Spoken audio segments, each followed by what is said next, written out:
सर्वमंगलमांगल्य शिवे सर्वार्थ साधिके शरण्य त्र्यंबके गौरी नारायणी नमोस्तुते सृष्टिस्थिति विनाशानां शक्तिभूते सनातनी गुणाश्रय गुणमये नारायणी नमोस्तुते ಶರಣಾಗತ ದಿನಾರ್ಥ ಪರಿತ್ರಾಣ ಪರಾಯಣೆ ಸರ್ವಶಾರ್ಥಿ ಹರೇ ದೇವಿ ನಾರಾಯಣಿ ನಮಸ್ತುತೆ. ಎಲ್ಲರಿಗೂ ನಮಸ್ಕಾರ.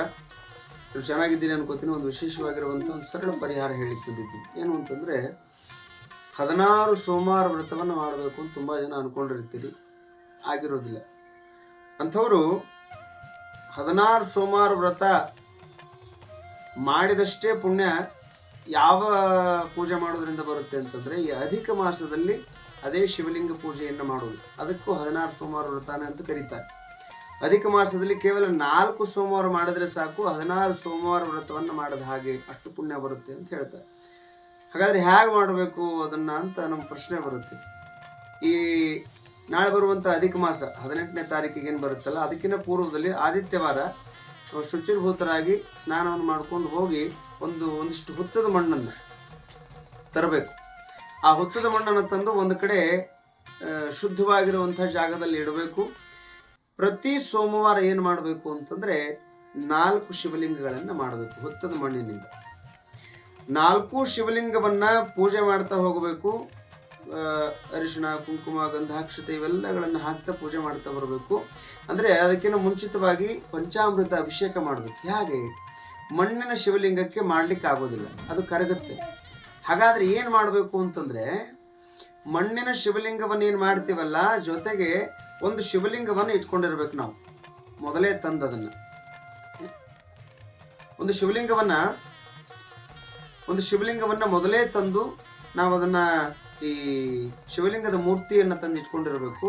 ಅದಕ್ಕೆ ಅಭಿಷೇಕವನ್ನು ಮಾಡಬೇಕು. ಅದು ಮಣ್ಣಿಂದಲ್ಲ, ಈ ಲೋಹದ ಶಿವಲಿಂಗಗಳನ್ನು ತಂದು ಇವೇನು ಮಾಡಬೇಕು ಅಂತಂದರೆ ಅದನ್ನು ಅಭಿಷೇಕ ಮಾಡಬೇಕು. ಅದಕ್ಕೆ ಪಂಚಾಮೃತ ಅಭಿಷೇಕ ಮಾಡಬೇಕು ಅಂತ. ಆ ಪಂಚಾಮೃತ ಅಭಿಷೇಕವನ್ನು, ಅದರ ಆ ಜಲವನ್ನು ಈ ಮಣ್ಣಿನಿಂದ ಮಾಡಿರ್ತೀರಲ್ಲ ಆ ಶಿವಲಿಂಗಕ್ಕೆ, 4 ಶಿವಲಿಂಗಕ್ಕೆ ಪ್ರೋಕ್ಷಣೆ ಮಾಡಬೇಕು.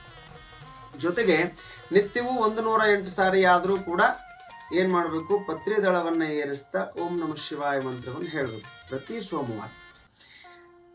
ನೀವು 1008 ಸರ್ತಿ ಹೇಳಿದ್ರೆ ಇನ್ನೂ ಒಳ್ಳೆಯದು. 1008 ಪತ್ರಿಯನ್ನು, ಬಿಲ್ವ ಪತ್ರಿಯನ್ನು ಏರಿಸಿದ್ರೆ ಇನ್ನೂ ಒಳ್ಳೆಯದು.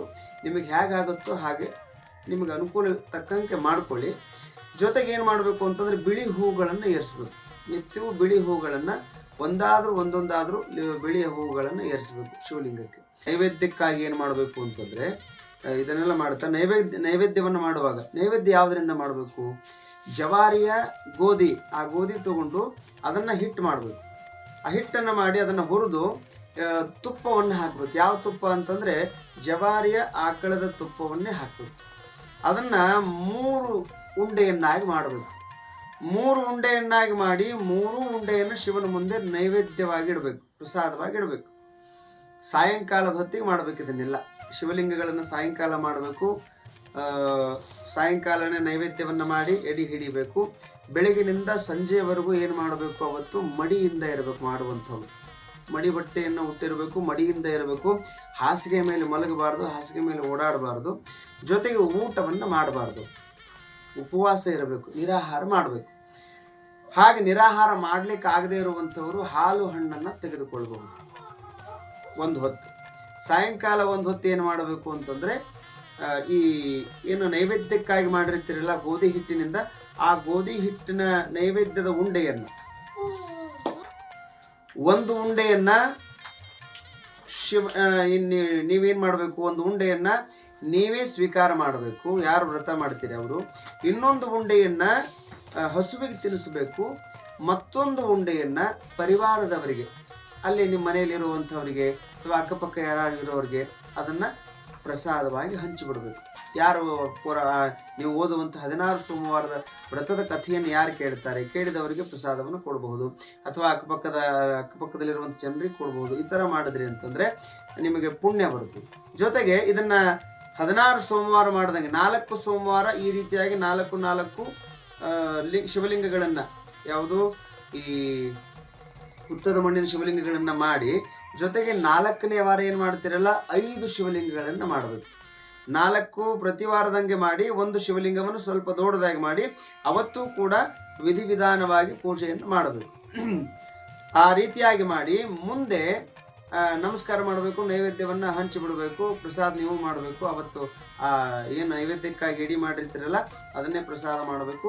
ಅಲ್ಲಿಗೆ ಆ ವ್ರತ ಏನಾಗುತ್ತೆ ಅಂತಂದರೆ ನೀವು ಮಾಡಿದ ಹಂಗಾಯ್ತು.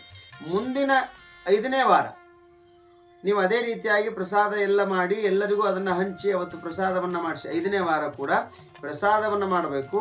ಲಿಂಗವನ್ನು ನೀವು ಮಾಡಿಬಿಟ್ಟಿರ್ತೀರಿ, ಅವತ್ತು ಮಾಡಿರ್ತೀರಲ್ಲ ಹಿಂದಿನ ವಾರ, ಅದೇ ಲಿಂಗಕ್ಕೆ ಪ್ರಸಾದ ಪೂಜೆ ಎಲ್ಲವನ್ನು ಮಾಡಿ ನೀವು ನೈವೇದ್ಯವನ್ನು ಹೆಚ್ಚಿಗೆ ನಿಮ್ಮ ಶಕ್ತಿಯಾನುಸಾರ ಹೆಚ್ಚಿಗೆ ನೀವು ಅದೇ ಗೋಧಿ ಹಿಟ್ಟಿನಿಂದ ಪ್ರಸಾದವನ್ನು ನೀವು ಏನು ಮಾಡಬೇಕು ಮಾಡಿ ಹಂಚಬಹುದು. ಎಷ್ಟು ಜನಕ್ಕಾಗುತ್ತೆ ನೀವೆಷ್ಟು ಮಾಡ್ತೀರಿ ಅಷ್ಟು ಪ್ರಸಾದವನ್ನು ಹಂಚಬೇಕು. ಹಂಚಿ ಆ ಶಿವಲಿಂಗಗಳನ್ನು ತಗೊಂಡು ಹೋಗಿ ಏನು ಮಾಡಬೇಕು, ನದಿ ಇರುವಂಥ ಜಾಗ, ನದಿ ಹರಿಯುವಂಥ ನೀರು ಹರಿಯುವಂಥ ಜಾಗ ಅಥವಾ ಈ ಬಾವಿಯಲ್ಲಿ ನೀರಿರಬೇಕು, ಅಂಥ ನೀರಿರುವಂಥ ಪ್ರದೇಶ ಬಾವಿಯಲ್ಲಾಗಲಿ ಅಥವಾ ಹರಿಯುವಂಥ ನೀರಿನಲ್ಲಾಗಲಿ ಈ ಶಿವಲಿಂಗವನ್ನು ಹೋಗಿ ನೀವು ಬಿಟ್ಟು ಬಿಡಬೇಕು.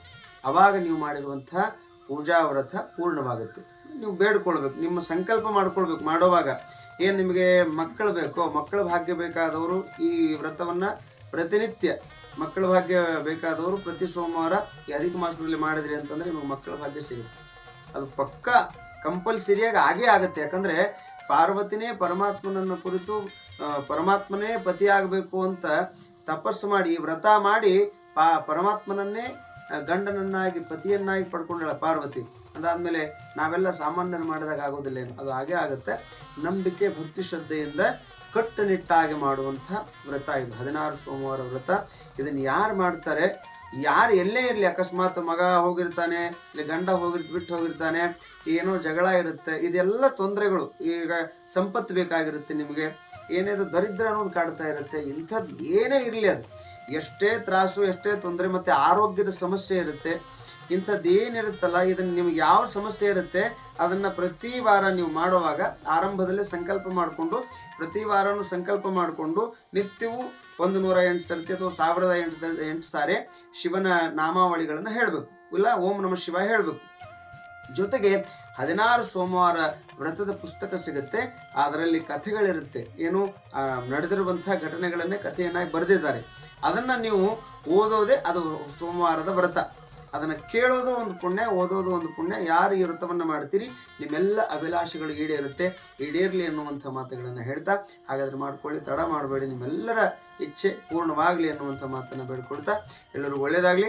ನಾವು ಕೂಡ ಈ 16 ಸೋಮವಾರ ವ್ರತವನ್ನು ಈ ಅಧಿಕ ಮಾಸದಲ್ಲಿ ಮಾಡ್ತಾ ಇದ್ದೇವೆ. ಆಸಕ್ತರು ನಮ್ಮನ್ನು ಸಂಪರ್ಕಿಸ್ಕೊಳ್ಬಹುದು ಅನ್ನುವಂಥ ಮಾತನ್ನು ಹೇಳ್ತಾ, ನಮ್ಮಲ್ಲಿ ಸಿದ್ಧಿಯ ಗಣಪತಿ ವಿಗ್ರಹ ಮೂರ್ತಿ ಸಿಗುತ್ತೆ. ಅದನ್ನು ನೀವು ಯಾರಿಗೆ ಬೇಕೋ ಅವರು ಕಾಂಟ್ಯಾಕ್ಟನ್ನು ಮಾಡಿ ನೀವು ಅದನ್ನು ಪಡ್ಕೊಳ್ಬಹುದು. ನಿಮಗೂ ಕೂಡ ಎಲ್ಲ ಯೋಗವನ್ನು ಅದು ಕೊಡುವಂಥ ರೀತಿಯಾಗಿ ನಾವು ಪೂಜೆಯನ್ನು ಮಾಡಿರ್ತೇವೆ. ಜೊತೆಗೆ ಅವರವರ ಹೆಸರಿನಲ್ಲಿ ನಾವೇನು ಮಾಡ್ತೀವಿ ಅಂತಂದರೆ ಅನುಷ್ಠಾನ ಪೂಜೆಯನ್ನು ಮಾಡಿದಾಗ ಅವರ ಹೆಸರಿನಲ್ಲಿ ಪೂಜೆ ಮಾಡ್ತೇವೆ. ಆಸಕ್ತರು ಆ ಪೂಜಾ ಕಾರ್ಯಕ್ರಮದಲ್ಲೂ ಪಾಲ್ಗೊಳ್ಳುವಂಥವರು ಕೂಡ ಅದನ್ನು ಏನು ಮಾಡಬಹುದು, ನಮ್ಮ ನಂಬರ್ಗಳಿಗೆ ಕಾಂಟ್ಯಾಕ್ಟ್ ಮಾಡಿ ನೀವು ಏನು ಮಾಡ್ಬೋದು ಅಂತಂದರೆ ನಿಮ್ಮ ಹೆಸರುಗಳನ್ನು ನೋಂದಾಯಿಸಬಹುದು. ಮಾಡ್ಕೊಳ್ಳಿ, ಎಲ್ಲರೂ ಒಳ್ಳೆಯದಾಗಲಿ ಅನ್ನುವಂಥ ಮಾತನ್ನು ಹೇಳ್ತಾ, ಜೈ ಶ್ರೀಮಾತ.